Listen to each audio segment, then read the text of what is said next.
Welcome to The Passion Pod with your host, Chris Johnson. Thanks for joining us. Now sit back, relax, and enjoy the feature presentation. Welcome back, friends. Today we're in a clay studio. You can see the kiln behind me if you're watching this, with another local business owner who kind of fell into it by accident. Mine was a little really specific. I'm gonna go do this thing. I worked all these hours making sure it was getting ready for months and months and months, because that's always how I am. I can't imagine trying to just make something happen out of nowhere. I run some commercials for this lady, and really, you just need to come see the studio for yourself. I just ordered some modeling clay, but I want to make some of these sweet cups like this. So in your own words, who are you and what are you passionate about? Oh gosh. So my name's Whitney Stuart. And I think I'm just passionate about being passionate about things. I just get excited about life in general and the weird places that it takes you. Yeah, I think if you can lean into whatever craziness that feels good, yeah, you know what I mean, is happening. It's like if you were to think of a fictional where the fireflies are moving and you're like, ooh, something's that way. Whatever is really piquing your interest, going in that way is how you keep life exciting. And I think if you're resourceful, you're smart, you're hardworking, you can kind of make just about anything work. Yeah. I've met people that do some pretty obscure things and they still make it work. You know what I mean? So, and the only way that's going to happen is if you have that excitement level that's carrying you. If you're not excited about it, even the smallest of tasks can seem impossible to do. Yeah. Right? Yeah. I feel like a lot of us, myself included, were raised to have a goal. Even when you're a kid, it's what are you going to do when you grow up? And I was like, I don't know. And so I went through this series of I wanted to do prosthetic hands for a while because I thought that would be cool. Or prosthetic eyes. Yeah, because I was super into art as a kid. And I was like, that would be cool. Who makes people's eyeballs when your eyeballs fall out? So I had all these weird random, I wanted to be an art curator for a while. I wanted to be an artist. And then I took some classes in college and I was not fantastic. So it was just kind of this what are you going to do to be successful is the background of everything as you're growing up. And I don't know, but I'm excited to learn about new things. And then you kind of figure out what your thing is. So I feel like I had a plan. You said you knew your whole life you wanted to open a skateboard shop. I knew that I was just excited about learning new things. I had a career and it went pretty well, but I wasn't super excited about it. But I get excited about learning new stuff. And so having this store, it's kind of the same. Everybody gets excited about learning how to do something new. And that's what I'm super passionate about, is watching other people explore that side of themselves. Yeah, and art's just supposed to be fun anyways. You know what I mean? And I think if you get used to something and you get good at something, if you're not challenging yourself in any kind of way, it gets stale regardless. Even with my shop. And real quick, I want to say thank you so much to Hop and Barrel, because I want to open this beer that they gave me the other day. Justin, they do all these crazy ones. They do a bunch of sours, but they do all these rotational ones. And the one right now, which I brought you, is their cookie lager. Yeah, they said spritz cookies on the back, which I used to always make as a kid. So that was...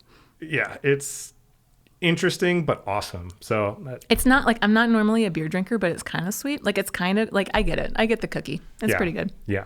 But anyway, so with my shop, it was this really exciting new venture for the longest period of time. Really, it was 5 years straight of there was always new things popping up. Oh, I don't know, how do I make the graphics for boards? And then that was the thing I was excited about for the moment. Or, well, how am I going to learn how to change all the displays here? I got to figure out a new way to do this. Or I want to renovate my store and paint it all, but I've never really painted before outside of using a roller. What if I do this thing? I've made stencils. Oh, I could make a stencil that makes a brick pattern, and then I'm going to do that. And it was just, there was always something new. Not that there isn't anymore, but at some point you kind of do all the stuff that's immediately around you. And you start yearning for okay, well, what else can I work on?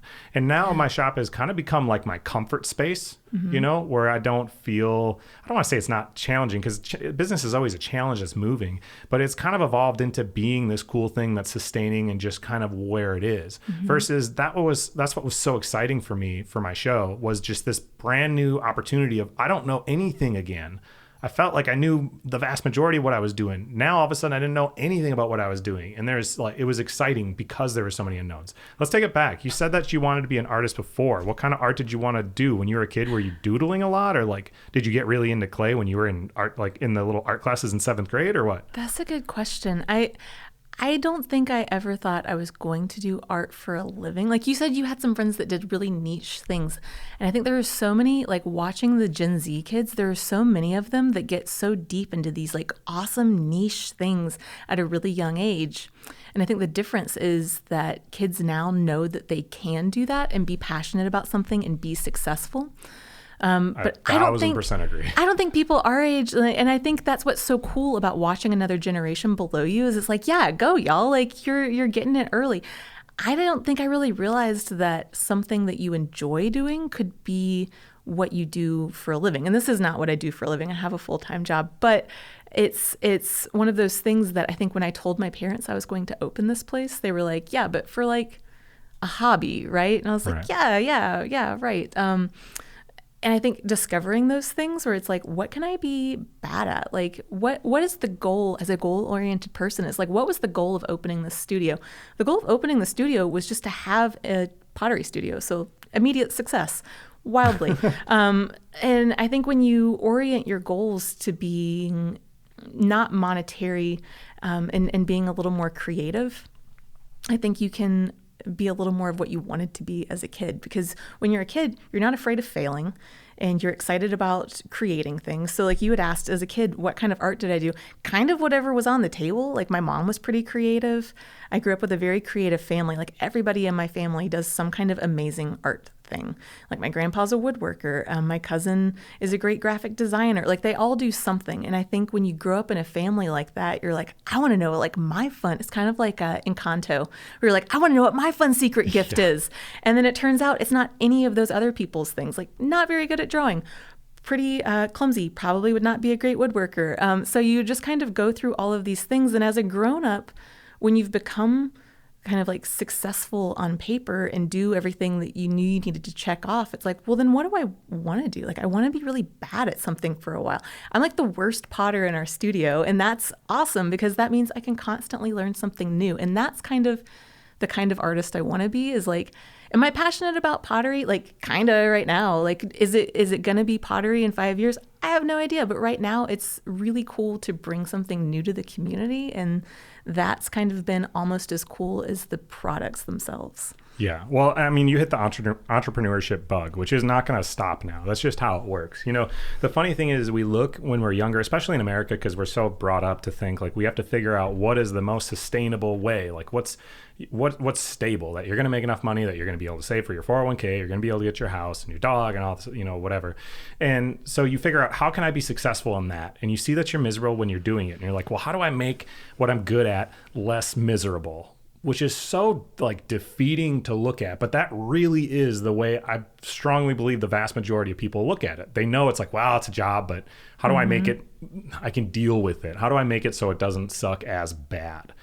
But really in today's world, and it is different than, you know, when we were kids, because when we were kids, the internet just wasn't prevalent in the way that it is now. So it really just wasn't possible to do the things that we do, not in the same kind of way, especially the even more niche things. And that, you know, the generation before us had even less of an understanding. So that's why when you tell your parents, same thing. When I told my dad I was opening a skateboard shop, he was like, what? What are you talking about? You're walking away from working for Verizon? And I was like, right, I need to get out of there. He's like, but that's a real job. What is this? How's that not, you know? But I think in today's world, the cool thing is instead of looking, how do I make my job suck less? I really challenge people to say, what would you do with your time if money didn't matter at all? How would you choose to spend your time? Okay, let's figure out where that is. Once you figure out what that is, there is a way to make money doing that. It may not be exactly what you think it is. So like a common analogy I throw to people, common for me, is skateboarding. Every kid thinks they want to be a pro skateboarder. You don't want to be a pro skateboarder because your career is dependent completely on your body working the right way. One injury's gone. The vast majority of pro skateboarders make hardly any money at all. It's only the people who have big sponsorships with, you know, some of these energy drink sponsors and are on TV, right? But there's a lot of pros and they don't make any money. And then their career's over when they tear their ACL when they're like 20, you know, 30 or whatever age they are. And what do you do now? You're screwed. You don't have any education. You don't have any work history and whatever. So I look at it like with my store, I could own a skateboard shop, now essentially I'm doing all the things I wanted out of being a pro skateboarder. I'm in the community. I get to skateboard all the time and go to all these events and travel and do all this stuff. But my career isn't dependent on my body. And I'm actually building something for which opens a lot more doors, right? So that's the same thing of like, you know, with pottery. Do you want to sell pottery full time for a living, or do you want to be doing pottery? And there's a lot of ways to do pottery and make money doing it, such as what you're doing. And as this becomes something you've been doing longer and you kind of figure out how it all works, I would be surprised if eventually you don't go full-time anyways working for yourself, because the opportunities are there. It's stressful at first because you're like, I want my consistent paycheck. But as you do it longer, you figure out how you can make it a consistent paycheck anyways. And I always say too with people that you think that your job's stable when you work for somebody else, but it's actually a facade, because that company can just go out of business or fire you anytime. Your job's not actually there forever, right? I lost my job this week. Exactly. So I'll let you speak on it. But it's you can't, that thing you think is stable and is there, that's not actually there. That's what you think it is. When you work for yourself, you're way more in control of the situation. You may have to work way more often, but you are actually in control. No one's going to fire you. It's not possible. So tell me about that. You got fired from this job that you thought was everything, and what do you like? Where's your head at? What's going on? Yeah, I think something that, you know, everybody's talking about collective consciousness and all this like previously like fringe, crunchy, woo-woo belief system. But I feel like ever since COVID, we've all kind of started talking a little more about this collective consciousness and like, where are we moving toward?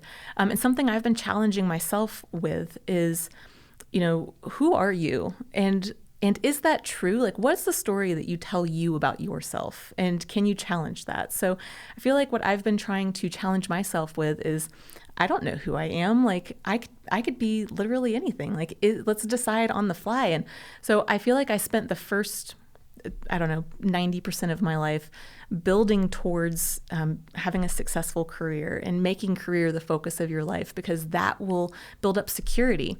And I had in 2019 this amazing job offer.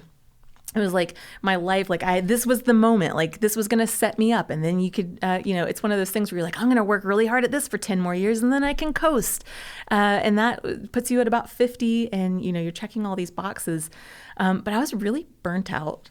And so I talked to my boyfriend who had moved down to Atlanta, and he was like, well, you know, what's the goal of accepting this role? And I was like, well, you know, and I said the whole thing. It's going to be like 10 years and I'm going to have to work really, really hard all the time. But then we'll be set. And he was like, cool. And like, and then what? And I was like, and then I can do what I want to do. And he was like, well, but like, what if you just did that now though? Like, what would you do? And I was like, I don't know. Like, I haven't even thought about it. So I've always really wanted to travel. So our plan was, after talking about it a whole lot, he's like, well, like, where would you travel to? And I'm like, I don't know. Like, there's so many places I haven't gone, but I've seen in textbooks, and like, wouldn't that be cool? And so I started reading this book called Vagabonding by Rolf Potts.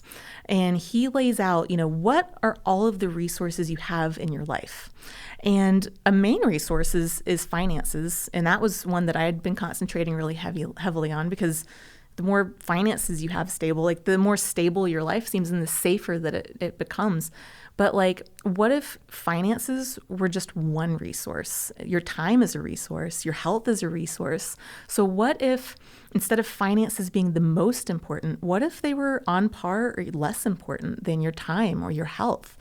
And reframing that, while it sounds really easy for me, it's something I constantly check myself with. So when we're talking about maybe doing pottery full time, it's like, well, I can't live on that salary. And it's like, well, but like, what if you could though? Like, what if you didn't need that much money? Like, what would you buy with extra money? Well, I would buy like time to do more pottery stuff, or, you know, more creative stuff. But it's like, well, what if you just did that anyway? So I had planned in 2019, I turned down this job. I decided I'm going to travel to all these places I've never been. So I sold literally everything I owned, which in itself is an emotional experience because you get so attached to your stuff. And I got my visas in order. I was ready to leave. I was going to quit my job that I had spent my whole career trying to get to. And then, of course, like COVID happened and my visas got canceled. And it seemed like such an FU from the universe. Like, haha, you thought you were going to do something cool? Like, no. So that was kind of a setback, but it was one of those like, okay, like I've reframed my life. Like finances aren't as important. Like, let's just follow the coincidences. I would say a global pandemic happening at the same time that literally everything I own is in a Honda Accord seems pretty coincidental. So let's see where that goes. So I lived in Atlanta. My boyfriend's from Spooner. He was like, let's go stay with my mom for a few weeks. So we did. And COVID's still raging on. So we pushed back our trip. So long story short, now we live in Eau Claire. I couldn't find anywhere to take pottery classes. So I was like, what if, like, okay, if money's not that important, why don't I take the cash that I saved for this trip and just open a pottery studio? If I'm looking for it, I bet other people are looking for it. I'm new to town. I'd like some friends. And it's been pretty cool. So I think reframing this week when I lost my job, it wasn't that big of a deal because it was like, all right, like, universe, throw in some more crap. Maybe this means that I need to be looking at something else. Maybe it's time for me to go on my trip. And being open to possibilities and thinking, I know how to be scrappy. Like, I know that I can make a living for myself, I think is just cool in itself to see how it plays out. Yeah. Well, most people, you work hard to make all this money. But the funny thing is the more money that you make, the less freedom you tend to have anyways. Yeah. In which case you can't spend the money in the way that you envisioned. You Right. thought you wanted this money for these things, but you can't actually take off on vacation anyways because your job doesn't allow you to. Yeah. So you're kind of just trapped in this cycle. And I like to have that conversation with people when they're working so hard for the next promotion and challenging their thought process of, but if you got the promotion, is that actually what you want or not? And that happens in business too, where I challenge that with other friends of mine of like, are you sure you want to expand? Because you didn't get in this for the money anyways, right? And Yeah. now if you expand, you are going to be in your storefront less. And you're going to be more now handling employees and stuff. Is that Right. actually what you want to be doing? Or is that just what you've been conditioned to think that you need to grow and be more successful in whatever route? So it's really just like sitting and thinking about what is it that I actually want? Yeah. And money is just another form of currency, just like anything else. So how much money you need just depends on what it is you're trying to accomplish. And one of the best lessons that I ever had was dropping down income. Going from making way more money when I worked at Verizon to making hardly anything at all when I opened my skateboard Yeah. shop. And it really did open my eyes as to like how little of money I can be happy with. And it's very little. It's a real discipline to tell yourself, like, I don't actually need that. Like, do I really, like, challenging yourself with those standards of success? Like, do I really need that? Sometimes it's hard to give that up, but once you do, it's very freeing. It is, because it's not just the financial side. It's that comparison with other people. Yes. And normally you're brought up and you're comparing yourself to your coworkers and people around you. And you're like, well, I need to keep up with their promotions and their raises and their successes. And by taking less money, you're essentially taking yourself out of that game entirely. Yes. It's not just about, you now, as far as like, can I afford to live this? Now you don't even have to worry about keeping up with all the other members on the team. Now you're just totally doing your own thing to grow at whatever pace you want and whatever direction you want. And that freedom is worth so much, like in talking about money, just as like a random example here, I don't make very much money. In order to go to Puerto Rico for 2 weeks, it'd be really hard for anybody, right? Taking 2 weeks of vacation off for you to go. It's going to be expensive to get this Airbnb and whatever. I'm going to Puerto Rico for 2 weeks in January, and I'm not paying for an Airbnb that I'm getting for myself and my friend the entire time. I'm not paying for the rental car. I'm not paying to get picked up or dropped off from the airport. I found an Airbnb that wanted me to paint it. So That's dope. yeah. And I told them, well, they're going to pay for the paint and everything too. The only thing I'm not getting is a wage. But I'm like, okay, well, I'm But only that's going to accomplishing paint, everything right. you wanted anyway. Exactly. And you get to paint. That's right. awesome. I'm like, I'll paint 4 hours a day and take the rest of the time as a vacation. You guys Yeah. cool with that? And they're like, absolutely. So That's awesome. Did I really need much money at all? Right. Not really, to accomplish the same thing. You're kind of essentially. getting back what you're putting out there. Right, because you're forced to be resourceful when you make less money. And a lot of times you find that there's a lot of different routes to take to get to this thing that you thought you wanted. And maybe you still do, but there's different ways to get it. And a lot of times, just because we've been conditioned to think that money's the reason and the way you get there, a lot of times it isn't the way that you get there. There's a lot of other ways that would be more beneficial for you. What's the first thing you remember making when you were a kid that you're really like stoked on? I remember drawing like little Dragon Ball Z characters, and there was one that turned out right. And I was like, this Who is was it? sick. King Kai. Oh. Yeah, and I found that, like colored pencil, I found that. He's an obscure character if you haven't seen it, whatever. But I drew him, and I actually found that in storage the other day. And I don't know how young I was little. But I remember drawing at the time being like, wow, I'm really good at drawing. And then found out, no, I wasn't good at drawing, but that one worked. But it still sticks out to me. And that was more than 20 years ago. So what was the first thing that you remember making that you were like, this is really cool? First thing.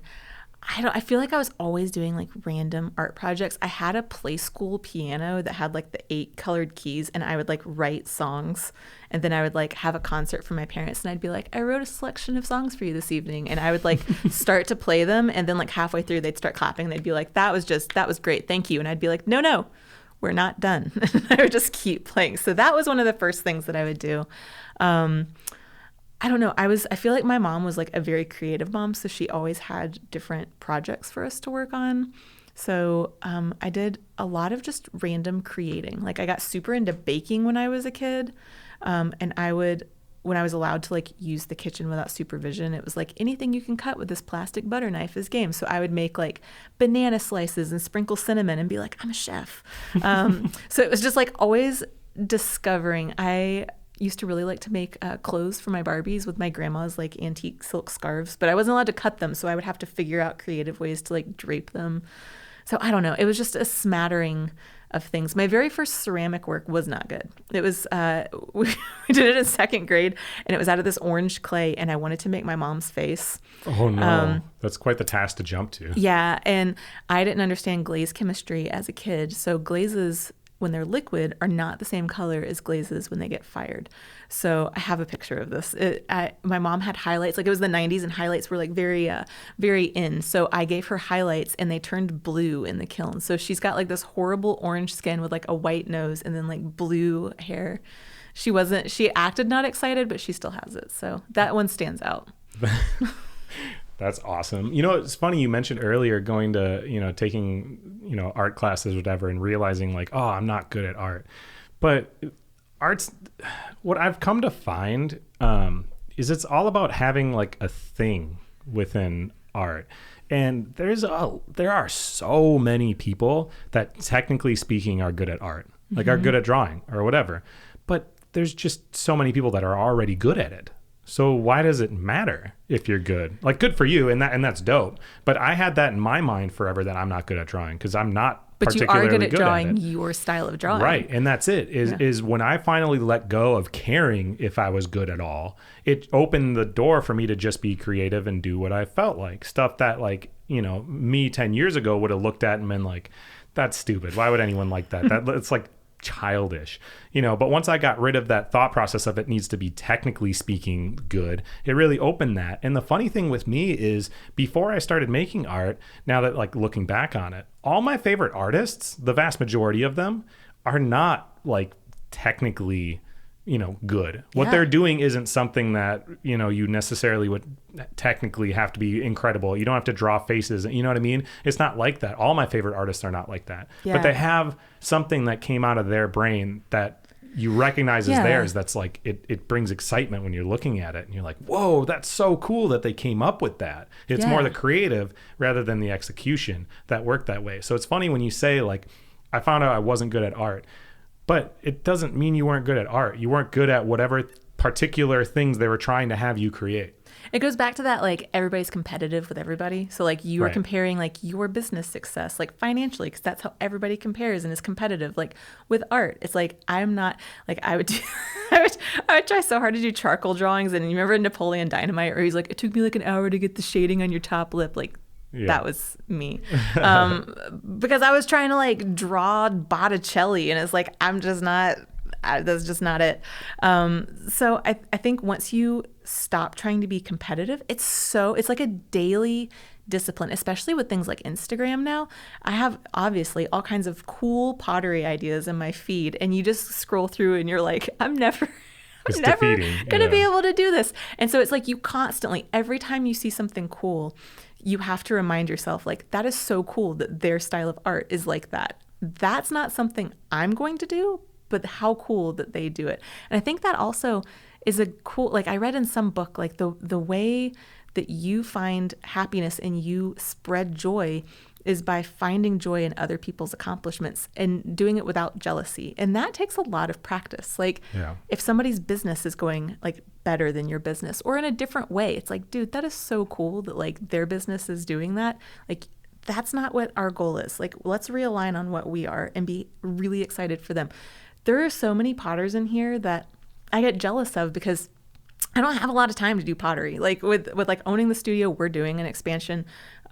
I don't have a lot of time to create. So I see other people getting better than me and I'm like, oh man, like that's cool. But you can still hold joy for that and be like, how cool that like I'm helping provide a space for people like to have marked improvement on their pieces, and holding that joy, I think, is in itself like helping other people create their art. That's pretty cool. Yeah, totally. And it's the whole mindset too of like, the best Whitney Stuart is going to be you. Yeah. The best Chris Johnson is going to be me. I don't care how many Chris Johnsons there are, but there's that idea, right? So it's like if somebody else that you saw on Instagram is really good at this particular thing, you're never going to be as good at that particular thing as them because that's their thing. Yeah. You know, but what's your thing? It's trying to figure out what is your thing. And that may take quite a while. And a lot of times with art, you have to develop the rudimentary skills, all the basic stuff to be able to do whatever it is ends up being your thing. You just haven't reached that spot yet. But again, since you're not financially dependent on making these pieces that everyone's going to love in this art show, it's a little less stressful about it. And you can actually take your time enjoying the journey and figuring it out. And that's how art has become so enjoyable for me, is I never thought I would be hired and paid any kind of real money to do anything with art. But that was what actually allowed me to develop my art style to do what I do. And I like just this week, I turned down a different mural because it wasn't what I personally just wanted to do. And the fact that I had that luxury of being like, well, I'm not dependent on it. So I don't have to do it if it doesn't spark an interest with me. Very I was freeing. like, nah, that's not really what you want, isn't what I do. And here's somebody else that does it better. I'm just going to go. And then instead, you know, this whole day, my day off, I was drawing on my iPad and came up with several different designs that I'm like, this is going to look cool in somebody's building. I just got to figure out who wants this thing. Yeah. And I will figure it out. So let's talk more about the studio. So what made you even want to open a clay studio in particular? Was it you were Googling that day and you had interest in clay? Or was it when you were living somewhere else, you took a random class? Yeah, it kind of both. When I was like 5 years old, I went to this art festival and this lady was there with her kick wheel and she was making pottery. And I just stood there mesmerized for forever because it looks cool when other people are doing it. And after a couple of times, like she made like 3 or 4 vases and I was like, can I have a turn now? And she like kind of laughed and she was like, no, this is too dangerous. Like you can do it when you're a grown up. And I was like, noted. So then when I was in high school, I saw they had all these wheels and I was like, yes, I will be doing this. And you had to take all these prerequisites to be able to do pottery. So I did all of them. And then I finally did the pottery class and it was like scratching an itch. Like when you're a kid and somebody tells you, or at least in my case, when somebody would tell me I couldn't do something, it would just really bother me. It does to everybody. And that's why us as adults have to be so careful of the wording that we choose to use with young people. And I'm not going to interrupt to go on a tangent, that I would. So continue. But seriously, that's something that I think we do all the time without thinking about it. But it does have a profound impact on younger people. Yeah. I tell now when we have open houses and things and I'm doing things on the wheel, kids love watching. And I will tell them that exact story. And like when I was your age and the lady wouldn't let me do it and they all go, why? And I'm like, actually, it's because it's not safe for people as young as you, but you can come back like when you're this age and like you can take a class with us. Because it also is very motivating for me when people tell me I can't do something, which is part of this. So I took this class in high school. It was awesome. And then I graduated. I did a different major in college, so I couldn't take pottery classes. But it just becomes this thing. I think it happens to a lot of adults where it's like, okay, like I had my fun childhood and now I'm an adult and I do adult things. And adult things are going to work and that's it. And like maybe in Atlanta, it's picking up tennis. So I looked in like 2019, I think. Somebody told me that they had taken a pottery class and I was like, no way, where'd you do that? So I looked it up. It's this old elementary school they had converted into just an art center and you could make jewelry, you could do loom weaving, you could do painting, and they had a spot in the pottery class. So I did it and it was awesome. So COVID, moving, all of those things happened and I had been without it for like 6 months and I was like, man, I just would really enjoy a hobby again. And there wasn't anywhere. I contacted so many people, and it was kind of that same like, well, we don't really do that here. It's like, don't do that. Like, don't tell me you can't. Like, we'll figure out a way to do this. And so eventually I like through a friend of a friend of a friend and asking people just randomly, I found a studio here at Banbury Place that has a retired art teacher, Dick Milheiser. He's just the best. And I kind of like lied. Not like lied, but all the other people I had been like, hey, I'm looking for a place to do classes. And they had all been like, yeah, we don't really do that. So for him, I was like, I am a potter and I need a space just to create pottery. And he was like, yeah, I mean, I've got some space. So I just went and watched YouTube videos every day. And I was like, I'm going to learn how to do this. So I would practice like 3 hours a day.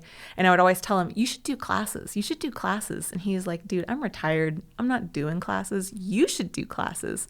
And I was like, but I don't know how to do this though. Like I'm literally learning off of YouTube. So we kept playing that game for a while. He started an email list of people who wanted to take classes and gave it to me one day. And he was like, I really think you should do this. And a space here became available. And it's kind of that follow the coincidences. And it was like, yeah, but like, I don't know what I'm doing. And I felt like I was trying to pretend to be something I wasn't. So I just presented this as whenever somebody would sign up, I'd be like, look, I'm kind of a beginner. I don't really know what I'm doing, but like if you're interested, I've got some extra wheels. And people were really receptive to it. And they're like, yeah, like I don't even know what I'm doing less than you know what you're doing. And so that creates a very cool environment here. So trying to get wheels, it was like, all right, well, if I could find wheels, the supply chain was a mess. And the guy who supplied my wheels was like, it'll be like a year wait. That's fine. That'll give me a year to learn. And then he called me like 2 weeks later and he's like, I got 6 wheels. And it's like, okay, well, I guess we're going to do this. Yeah. And so it's kind of been that the entire time. Like I have no idea what I'm doing. I've never run a business. I have no idea how to throw pottery very well, but like it's all coming together because the space we're creating is pretty cool. Yeah. Well, for one, when people start a business, their first business, they didn't know what they were doing, but that's literally everybody. No, it's not like a class they teach in school. Like, no. Oh, and you're going to need to get this tax form. Like nobody knows how to do any of it. It's something that you're going to have to figure out at some point, whether it's now or it's later or whatever. It's a similar parallel to parenting of like, you're never going to actually be ready. So it's just when the opportunity feels good, it's like, okay, we'll just do it. And when you can be humble enough and open and honest enough with people and say, hey, I suck at this, but I have the resources because it's fun. I probably can't teach you how to do it well, but I have the resources for us to play around. Yeah. That actually is kind of like a cool open door because now people aren't intimidated. Yes. Versus otherwise, a lot of people would be too intimidated to want to go because they're like, well, I'm going to feel awkward and stupid. You look at like yoga classes or something, right? Yeah. And that's one of the reasons people go to it is when people are open about like, hey, this is for everyone. We have beginner classes and there's no judgment and there's whatever. But a lot of times in like a specific art, people think, they hit 25 or something and they're like, oh, my days are behind me. Yes. If I was going to do it, I would have done it before. And you're like, well, you have your whole life ahead of you. Like you're not too late to do this at all. And when they see the opportunity of, well, there's somebody else that doesn't know what they're doing. The things are here. They can't judge me because they're not good. Like, what's it going to hurt to go to a class? I always ask people, because when they say like, oh, I've always wanted to do that. I'm like, well, when was the last time you were bad at something? Intentionally, like on purpose, like went into it. Like I'm going to be really bad at this and it's going to be fine. Like you don't have to sell your work. Like, and people, whenever they come in, it's always really funny when they come in because they're like, I just want you to know, like, if I make something, it's probably going to be bad. And I'm always like, yeah, it's probably going to be pretty bad. It's your first time doing something. Right. It's not going to be great. But I grew up with a mom. She was a stay-at-home mom and she always had amazing ideas and never really did any of them. And she would say things like, I would have been a really good teacher. And I'm like, yeah, you would. Like, you'd be a really good teacher. You should go do that. And she's like, I'm 35 years old. I can't go, back to school. And then it would be like another 10 years later, she'd be like, I wish I had done that. And like now, seeing a lot of her peers retiring, she'll still tell me like, I think I would have been a really good. And I was like, well, why don't we just get started on that? So seeing people that are 50, 60 years old and they're afraid of failing, it's good to set that expectation of like, oh, you are absolutely going to fail at this, but you're going to have a great time doing it. Well, we're conditioned as adults to like want to be good at everything and have some kind of like an image about ourselves that we are capable of everything. Yes. And it's really hard to know you're going to be bad at something and allow yourself to do it when anyone else sees. It's hard enough to do it when you know no one else is going to see, but to do it in front of other people, it's really, really hard. So People like I said, don't I like think that's looking kind silly. of, well, yeah, no, really. And that was the only reason that painting started working for me, was because I was in a really bad place, you know, depression wise. And I finally, at the first time in my life, just didn't care if I looked horribly stupid. It was the only time I finally, the self-consciousness was so just gone. That feeling where I was like, I don't care at all if this is going to be bad. And that's what opened the door for me to be able to do that. And having more people in the community who are opening that space and encouraging people like, no, this is normal and totally cool. Your life's not decided just because you're out of college. Most of your life is still there. So let's just do something purely for fun that doesn't necessarily make money. It's hard to like grasp that concept in today's world. But the things that make you money aren't necessarily what brings you joy. And life is supposed to be about what makes you happy. So even though it doesn't make you money, doesn't mean that it's a waste of time at all. It could be the best use of your time. Well, and even experimenting with something, what if it doesn't make you happy? Well, then that's fine too, because at least you know. Your entire life is a journey to figure out who it is that you are. Like, okay, maybe you're a person that doesn't like pottery. Like, maybe I'm a person that doesn't like owning a pottery studio, but this was a fantastic experiment in order to find out, because I never would have known otherwise. So rewriting, making your life more about like, well, who am I? Am I a person who enjoys this? And then experimenting and being like, nope, now we know I am not a person who enjoys this, can be just as pleasurable an experience as chasing something that does make you happy. So it's more about just finding out who you are, and if you can find joy in that, even if it's not, the outcome is like a failure, that's still a successful experiment. We found out that we don't enjoy that. Yeah, well, and just letting go of the self-consciousness of like, I don't know who I am. Yeah. It's just hard to admit that you don't know anything, because everyone has these walls about themselves that they have to like be this stoic figure or something. Like, this is who I am. Everyone knows it and I know it and whatever. But allowing yourself to be vulnerable, even with yourself, is really difficult. Tell me more about the studio. So you got all these people signed up. Well, okay, so you got a huge email list of people that were interested. Mm-hmm. How did it actually work for your first ever class? Was it, I made a Facebook page and then said, we're doing this July 22nd? Like, what was the situation? Did we do that? That's a good question. It's like I got all the equipment, stuff started coming together, and then you start thinking about like, well, what do I need? I need a big table. There's a woodworker down the hall. So it's like you start mishmashing this stuff together. And I had planned on launching in December, and I just was waking up every night with like panic attacks. Like, oh my God, like I've got to get all this stuff done. There's not enough time to get all this stuff done. Like, I'm not going to make it. And then one day I woke up and I was like, well, what if like we didn't launch in December? Because we're not doing this for money, and like we only need enough to like pay our bills. How much are our bills? Like, do we have enough cash to like make it a couple more months? And once I realized that, it was like, all right, this is going to be fine. Like, we're going to be good. So I took some time. I used to work for a web design firm, so I cobbled together my own website with what little website knowledge I have in like a few, like when you get like a wave of productivity. I got one day and I was like, okay, I guess we're launching, because like I'm either going to finish this in its entirety, or it's going to be another month and I'm going to have to wait for another wave of productivity. So just like kind of on a whim, it was like, website's done, let's go ahead and figure out our schedule. And then I like posted everything. And then I remember when I like hit submit and like publish, I was like, oh God, like what have we done? I'm going to have to teach a class.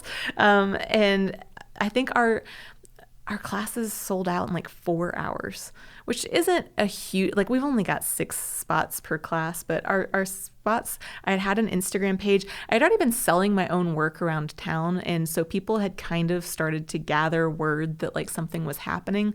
So I think I just made an Instagram post about it and was like, well, like people are going to see it or they won't. And I was kind of hoping they wouldn't. So then like I wouldn't have to really like actually do it. And I could tweak a little more, but no, they all sold out in record time. In our first class, I was so unsure of myself because I was like, I really want people to have a good experience. Like I went to our food co-op here and I got like all these fancy snacks. Like I had like all kinds of food and like people came and it was like, because I'm from the South, it was more like I was hosting a party. Like, hello, here, have some charcuterie. And we're going to make some pottery if that's okay with you guys. And the first class went great. It was kind of a shit show because none of us knew what we were doing. I ended up knowing a lot of the people in the class. So it was super laid back and casual. And so for the first 2 months of classes, I was very transparent about like, I don't know what I'm doing. Like we're all going to find this out together. And everybody was super supportive of that. We all had our expectations set. Like we're all on this journey together. And I finally built some confidence around like, okay, like I can do this. Like I don't think I realized how much progress I had made as a potter. And it was like, oh, the people that like the questions people are asking me, like, I know the answers to these questions. Like, this is exciting. Okay.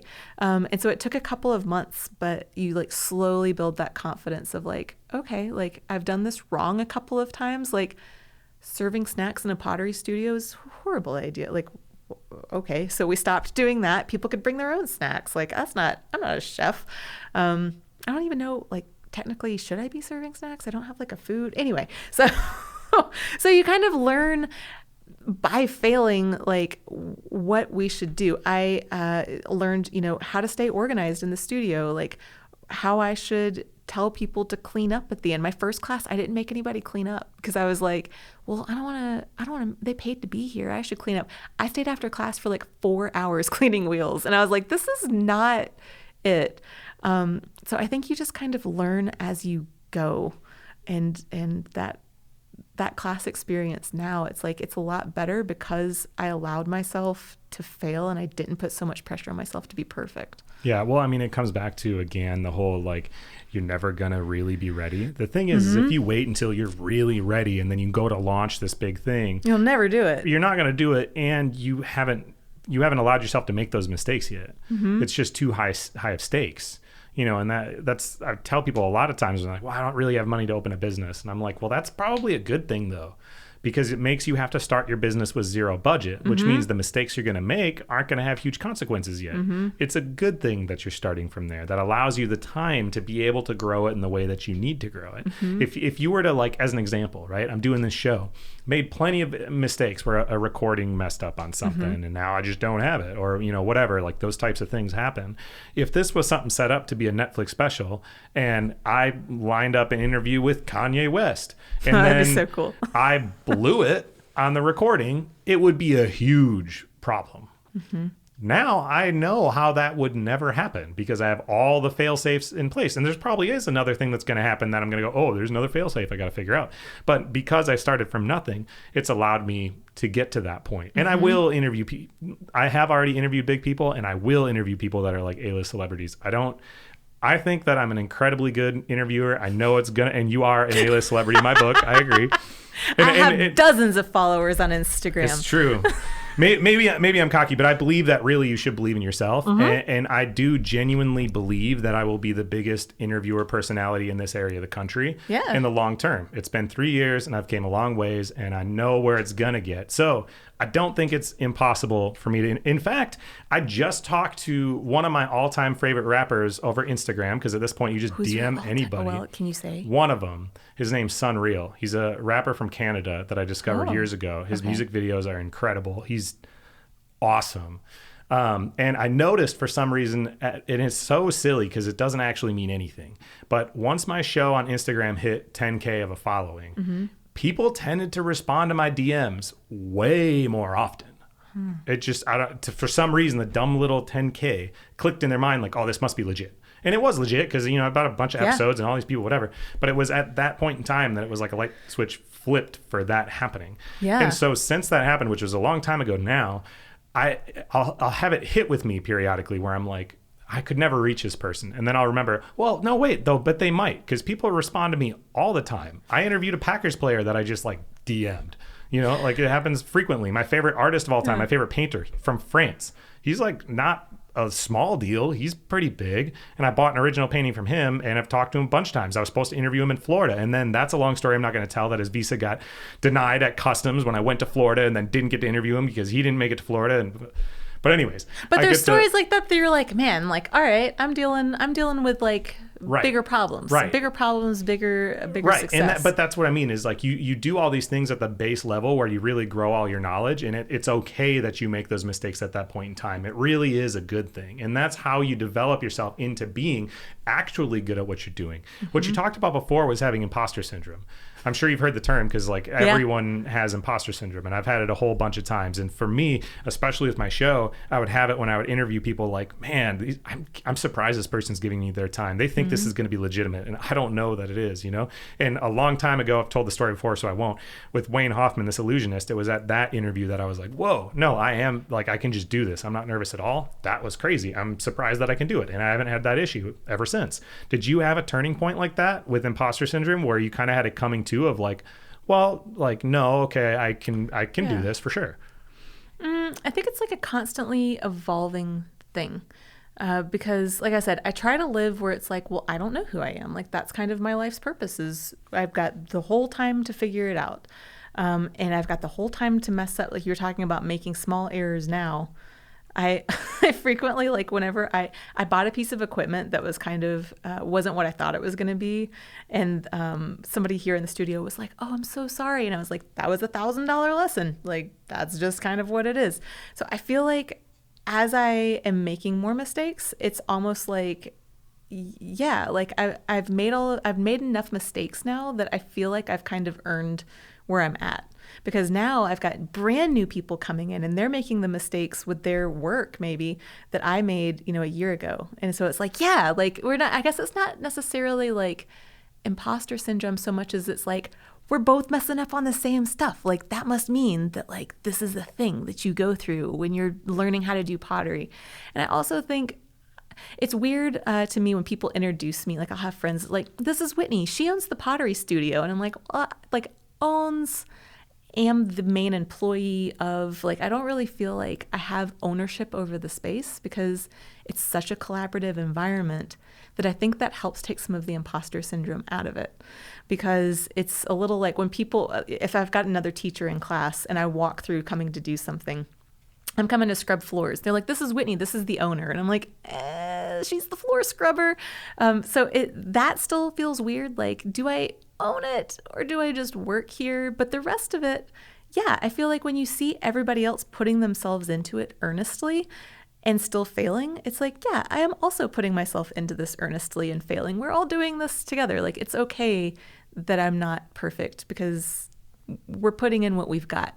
Yeah. So that helps. Yeah. Well, I mean, yeah, no one's perfect. And it is gratifying when you see other people make the same mistakes because then you're not so hard on yourself because you're like, well, okay, everyone's going to make this, so it's fine that I made it. But it really does develop your skill where now you know how to avoid that mistake in the future. And that just means you are better at doing it. And the confidence with just saying that you own the business will at some point click because it happens with everybody and it will because you're going to have other things that you want to do outside of just the clay, outside of just this. Maybe it's just, whatever space across the hall. And you're like, well, I kind of want this to be a photography spot because I've been getting into photography, taking pictures of this stuff anyways. And then when you're signing the lease for it or you're trying to get people, you're like, well, yeah, I own the clay studio. So now I know what I'm doing, opening a new business. At some point that switch will happen where it will just make sense because it's such a part of your identity. Yeah. You know what I mean? But it's funny because when you say like business owner, people think it means that you're this super established person that makes a bunch of money. And that is like such a not true statement at all. Most people that own businesses, the vast majority are small businesses. And most of those people have way less money than they made when they worked at their regular job. So it's just this idea that people have of what a business owner is, which is like, I was a business owner when I was 23 and riding my skateboard to the shop. I can't imagine owning a business at 23. Like that's a lot of, not that it's, you're a business owner, but like that's a lot of responsibility because it takes so much legwork and so much like dedication to, there are so many days that I wake up and I'm like, I just would rather, like if I had a regular job, I would call out. but I can't because I've got 50 people that are coming to the studio tomorrow. And if I don't do this and this, like I'm going to have 50 very angry people. So no, I can't call out of work. I have to go in. And I don't think I would have had that kind of discipline at 23. That's one thing it took, and I appreciate the compliment, but in general, it was like, so did I feel like, yeah, I'm a business owner when I was 23? Like, no, I was just like kicking at my store. Yeah. Like I'm hanging out at the skateboard shop that I like have set up, got some boards and, found the distributors online. And now I'm just, but technically I was a business owner. I shouldn't say technically. I very much was a business owner. I just wasn't like the archetype of what you think of a business owner at that point in time. And that's okay. It doesn't have to be and when people think business owner, a lot of times that's not the type of person I want to be anyways. I'm glad that I don't really fit what that thing is. I feel like that too. It's like, I'm not a regular mom. I'm a cool mom. Like, I'm not a regular business owner. I'm a cool business owner. Yeah. Yeah, absolutely. Okay. Well, you said you listened to some episodes of the show, so I'm sure you heard this before. When you do things that you're passionate about for a living, even if it's your side hustle business or whatever, you still get to have really cool experiences, such as, having the classes and watching people make mistakes and seeing the smiles on their faces when they realize it's not a big deal. What's a story that you can share of something you're really grateful for that only happened because you chose this? Oh, I think it's been so weird. Like, I think women specifically are very bad at accepting like praise and compliments and just things like that. It makes me feel very uncomfortable. And so it took me a little while because it sounds so braggadocious. And I think that's also something that I'm not a huge fan of, because it's like let's just stop. Like, this is seeming a little sappy, but I have so many people that message me and tell me, I had the other day we did an ornament workshop, and it was a really long day. It was kind of a cluster. It was very hot, unseasonably hot in here, and there was a ton of people. It was very sweaty, and I thought to myself, like, this was maybe a failed experiment. Like, it's okay, but like, we're going to do better next time. Well, I got an email after that class from somebody who had brought a friend who it was her first time out of the house since having breast cancer surgery. And she was like, you don't realize how much more than pottery this is. And that, to me, it was like, okay, like, that's pretty cool. I've gotten a lot of messages like that, where people will come and just, I will randomly have people stop in here like, hey, can I work for you? And I'm like, I'm not really like hiring. And they're like, no, I don't want to work for money. I want to work for you. Like, I want to work in this, like, I want to just be part of this. And that to me is like the coolest, because as somebody, I feel like, especially growing up, you're always trying to like be cool. And with this, making yourself vulnerable and admitting to people like, I don't know what I'm doing, like, let's just kind of try to make it cool, to have that validation of people coming out of the woodwork and being like, I want to be a part of this. That's been the coolest, because it's kind of like my inner teenager is like, really? Like, you want to be a part of this? Like, what I'm doing is cool? Yeah. Why? What am I doing? So that's been really neat, just having people tell me. Because I feel like, for me, it's more than pottery. Like, if I was just interested in pottery, like, I feel like I would just do that. I have a lot of different interests. This just happens to be the one that got a little out of control. I don't know if I want to do this forever, but it's cool right now. And I feel like that's kind of the vibe that everybody else is putting into it. And the most rewarding messages I get from people are like, hey, listen, I was struggling with mental health, or like, I was really struggling to find friends in the community. Like, it's all not pottery is the best part of this business. Like, the pottery's cool, but the most fun parts are when people's pieces explode in the kiln. And then when everybody comes to class and I'm like, Kayla, your piece had glaze on the bottom of it. I was chipping it off the kiln. And we all like celebrate, you're a real potter, your piece exploded. Like, it's about so much more than just like the actual product. Yeah. That's the coolest part. That's the thing though with a lot of creatives. Yeah. Right? Is it's not so much what that thing is. It's the same way with skateboarding. A lot of skateboarders will agree. Skateboarding by yourself isn't really that much fun. You don't have anybody to hype you up. Right. There's no energy there. There's no vibe. In which case then it really does spark the question of is it really skateboarding in particular? Is it specifically that thing that I bring a ton of joy in? Or is it more so the community and environment that I really enjoy? And the skateboard just happens to be what I found that got me this community. And that, like, I'm not a religious person. I won't go on a rant about it. But that is where I can understand with people that are.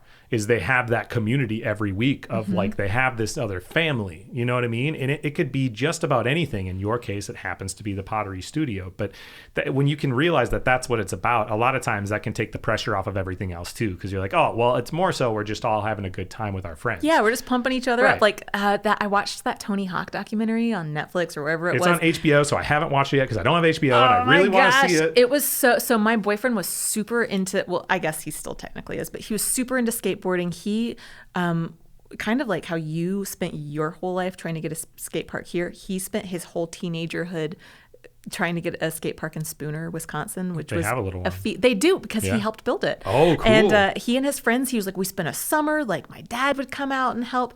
And so that was like, he was super into, he was like, the way you learn tricks in Spooner is by ordering VHS tapes and then waiting in the mail, and then it finally gets here, and then you watch it over and over and practice tricks. So watching that Tony Hawk documentary, I was like, I'm excited to watch this with you because I know you're very excited about it. I personally am going to find this very boring, but I didn't. It was so cool. And it was because they like hyped each other up, and then, you know, it shows them failing at the trick so many times. And so by the time he gets it and they're all excited, like I was really excited. And it was like, I get why people do this. It's about more than like, it's watching somebody accomplish a task that they're pouring themselves into is so exciting. Yeah. Well, I mean, really, that is the basis of the show. Yeah. Like that is exactly why this show developed, was because I talked to a friend who is involved in music, a rapper, and I was like, whoa, I have the same energy that I have when I talk to other skateboarders about skateboarding, where I get excited and they're excited. And it's because you're passionate about what you do and I am about what I do, and there's so many parallels that it's exciting.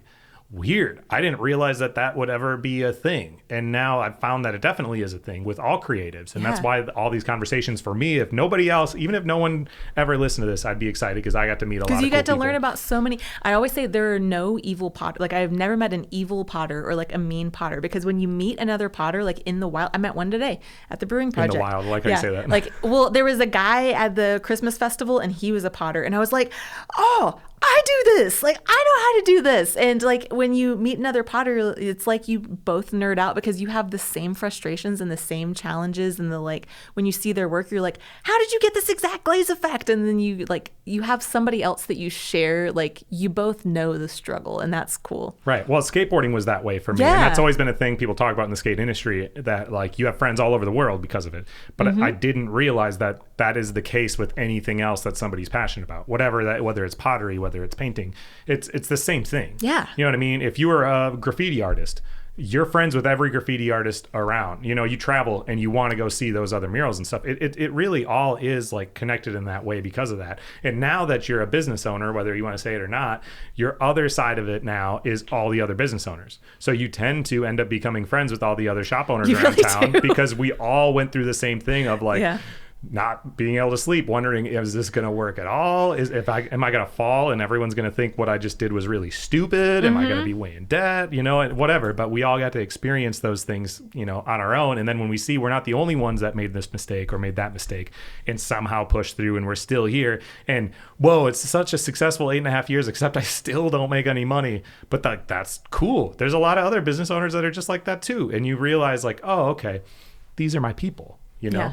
talking about mistakes, you mentioned one before about spending $1,000 on something that you couldn't use in business. Like, honestly, though, $1,000 is a relatively inexpensive mistake in comparison to some other ones that it could be. What's the story of a mistake you made that taught you something valuable someone listening might benefit from? Oh, geez.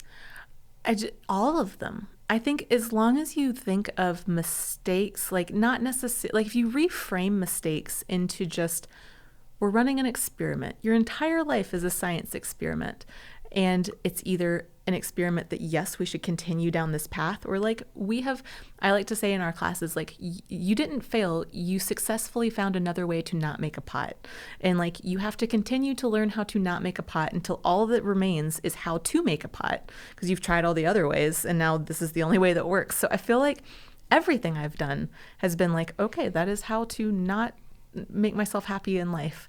I think I spent my entire teenhood, early 20s, chasing exactly a checklist on a piece of paper that was, you know, a traditional metric of success. having a successful career, marrying somebody with a successful career, not being above 30, like making sure you have children before this age. And like, I have successfully not done any of those things. I got married when I was 26 and then divorced when I was 28.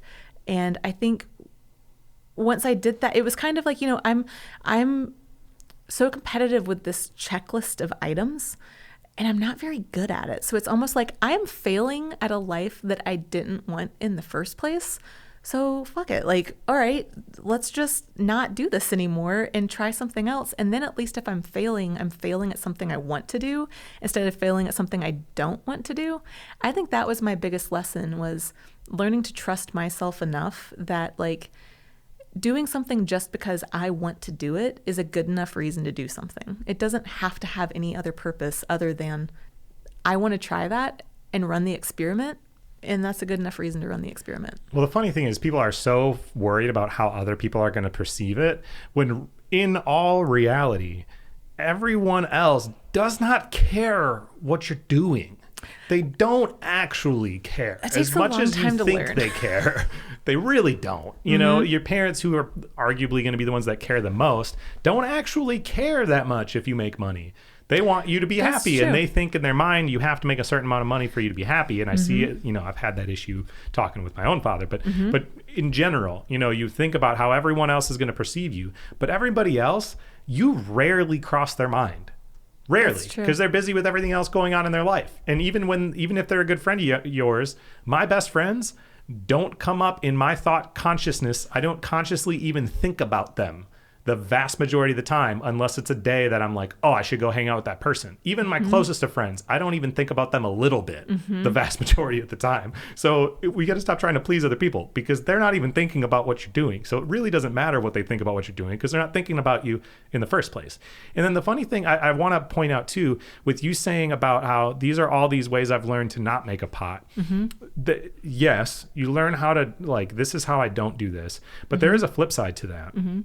And whatever you just did was unsuccessful in trying to do this result, but it was successful in a different result. Yeah. Not necessarily the result you wanted, right? So like the glaze turning her hair blue, right? You didn't want to turn her hair blue, but in that circumstance, you now know if you did want to turn something blue with glaze, that would be how you do it. Yes. And as you develop your style beyond just wanting to make kind of bland pots, because that's what you learn when you at first, right? You look at like Brett Freund. I don't know if you know him. I interviewed him. His art's incredible, right?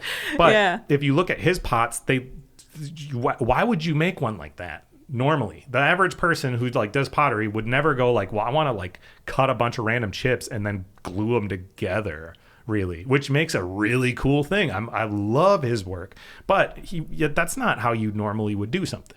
Right? So you had to figure out alternative ways to get there. So all these things that you do that didn't necessarily give you the result you wanted, they did give you a result. Yeah. So you did learn how to achieve whatever that thing is, which may be useful in some other way if you just open your mind to like, maybe it's, there's other things that I want to accomplish, and this might help with that particular thing. Everything that you do is a stepping stone to help you get to where you're going to be in the future. Yeah. You don't know where that's going to be, and you don't know which parts are helping you get to what, but they will help in some kind of a way if you just find the value in what that thing is, because it does have value.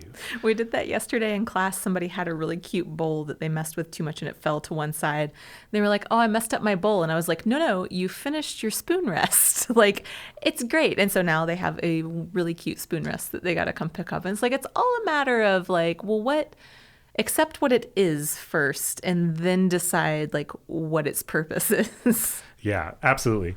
Well, thank you so much for coming on the show. I want you to, for one, tell us where people can get a hold of you best. Like, where's the best way to go look at what your work is, to go look at the studio? Obviously, they come knocking, but in general, like, where are you? When can they come see you? Where can they find more information? And then give me a lowdown of, like, currently, if people were trying to, what kind of classes, what stuff do you offer at the moment? Yeah, so that's a great question. You can check out our website. It's halfmoonclay.com. I'm on Instagram a lot, so we're at halfmoonclay.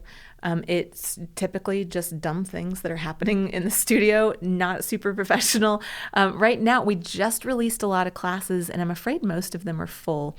Our biggest demand was for 6-week classes. So we have a ton of 6-week classes for the month of December, January. We've added a couple of like funny workshops. We've got a December 26th, what am I supposed to do with my in-laws event that you can bring people to.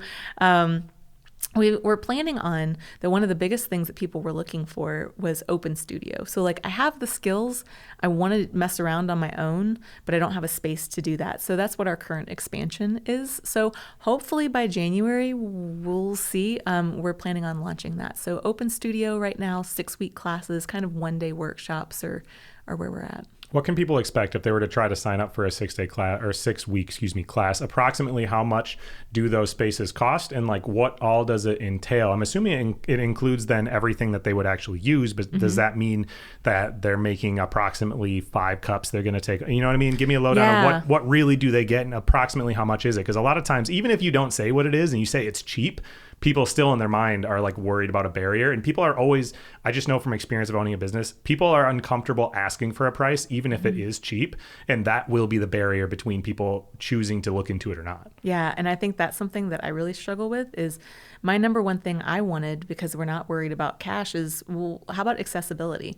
Because Eau Claire is such an artistic town. It seems a shame to me that only people who are super wealthy should be able to come to classes. So while our prices are like, they're more than I wish they were, they're way cheaper than any other studio, certainly cheaper than the studio I went to in Atlanta, because accessibility is the most important thing for me. So with our classes, I tried to be as transparent with the pricing as I could. A lot of studios, you see the price, but then it's like, oh, and you have to, when I first started taking classes, it was like, well, and you got to buy, the starter equipment. And you got to pay your kiln fee, and you got to pay your glaze fees, and that's like, oh, more hidden costs. So our 6-week classes are $250. That includes a bag of clay, which is 25 pounds. With a 25-pound bag of clay, you could make 25 cups if you wanted to. You're probably not going to. It's probably going to end up being 6 to 8-ish pieces, and that includes all of your glazes. It includes all of your firings. So the number of pieces that people end up with varies, because you're going to ruin a lot of pieces, but it'll be between 6 to 8 things. $250 is really cheap for a 6-week course for anything. Seriously, though, because I mean, like if you were to go, say you want to get a fitness instructor or something, or even like yoga classes, which I'm not trying to say yoga classes are overpriced or anything, but literally like 6 weeks, if you break that down, that ends up being like whatever, $20.66 or something. It's like $21 per class or whatever it is. Like that's cheap. That's really cheap for what it is to be able to have an instructor and have all these things. $250, especially with inflation, I don't think people shy away from too much. Right? No, I think well, and we are always we are more self-conscious about it as business owners, because the last thing we want is for somebody to think that we're being greedy when that's not why we're in it. You know what I mean? That's something that I worry about with myself too all the time, when, I don't have time to do an interview or whatever. And I'm like, or somebody's hitting me up, or a sponsor is hitting me up, and me telling them how much I'm worth. Almost every artist really struggles with saying how much they're worth. And for real though, $250 for a 6-week course, regardless of what the course is for, is super cheap. So I don't think that's going to be an issue with people not wanting to do it. The issue is going to be you at some point realizing, I could just not work my regular job, and then I would have time to do more classes, in which case I could make enough money to pay my bills. But do I want to put that pressure on myself? I don't know, because there's all this demand, and I probably should. It's total. If you give a mouse a cookie, it's like, okay, well, I could do more classes. I'm going to have to open up another space. Well, that means I'm going to have to do more classes. So it's ever evolving. As long as you leave yourself open to the possibility, it'll grow however it's supposed to. Well, thank you so much. This was an absolutely lovely conversation. Thanks, Welcome to the business owner world of being like 2 blocks from my store. Thanks so much for having me in the studio. I'm going to have to come in here and make at least something. I'll show you what I'm about to start a new sculpture. So I'll show you what it looks like when it's done. It won't be good, but I'll tell you what, the first sculpture I ever made, I sold. Because it wasn't about the quality of the sculpture it was my idea of what I was doing. I'm about enabling the idea. You can see we'll see all the failed experiments after this. I'm about the enablement, so we'll make it happen. Thank you for joining us for this episode of The Passion Pod. We hope you enjoyed it as much as we did. We'll see you soon.